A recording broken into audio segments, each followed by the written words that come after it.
I'd like to veer off and have a look at who and what inspired Whitman's philosophy. At the forefront, we have Transcendentalism, whose asserted founder is Ralph Waldo Emerson, who I said previously appreciated Whitman's poetry, but wasn't particularly fond of his catalogue style.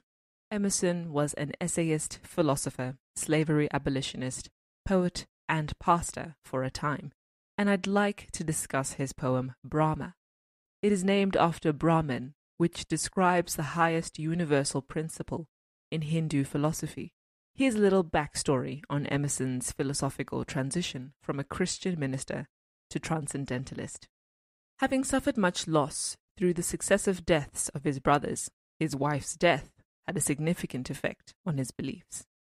Emerson wrote about his disagreements with the church's practices, writing, quote, "I have sometimes thought that, in order to be a good minister, it was necessary to leave the ministry. The profession is antiquated. In an altered age, we worship in the dead forms of our forefathers." End quote. In accordance with his resignation, he journaled, quote, "This mode of commemorating Christ is not suitable to me.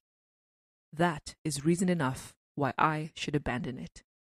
Alfred Ferguson, a scholar on Emerson, wrote of his revolt as, quote, "doffing the decent black of the pastor.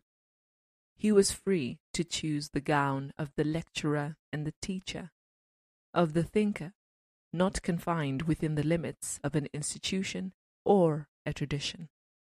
End quote. And therein lies that self-wisdom, that pining for self-realization that marks Transcendentalism.